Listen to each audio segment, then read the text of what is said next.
আমরা সবাই বর্তমান সময়ে অনলাইনের সঙ্গে যুক্ত আছি, আর সেই কারণেই আমরা ফোনপে, গুগল পে অথবা পেটিএম ব্যবহার করে থাকি।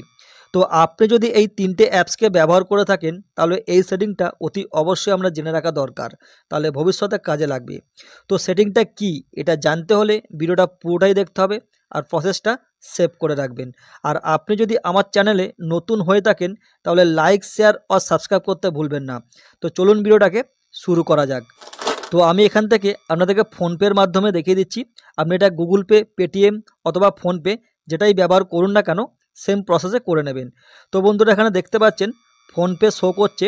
আমি এর মধ্যে কিছুক্ষণ ট্যাপ করে ধরছি। ট্যাপ করে ধরার পর এখানে একটা পপ আপ ওপেন হয়ে গেল। এখানটা করে দেখতে পাচ্ছেন স্ক্যানার শো করছে, আর আমি এই জায়গাটা কিছুক্ষণ ট্যাপ করব। ট্যাপ করার সঙ্গে সঙ্গে দেখুন স্ক্যানারটা এখানে চলে আসলো। আমি এটা এখানে বসিয়ে দিলাম। এটা করলে পারে কি হবে, খুব সহজেই আপনি কাউকে পেমেন্ট করতে পারবেন। তাহলে আপনাকে ফোনপের মধ্যে প্রবেশ করতে হবে না। এই স্ক্যানারটার মধ্যে ট্যাপ করবেন। ট্যাপ করার পরে আপনার ফোনপের যে পাসওয়ার্ড আছে ওটা এখানটা দেবেন। দেওয়ার সঙ্গে সঙ্গে দেখতে পাচ্ছেন এখানে ক্যামেরা ওপেন হয়ে গেল।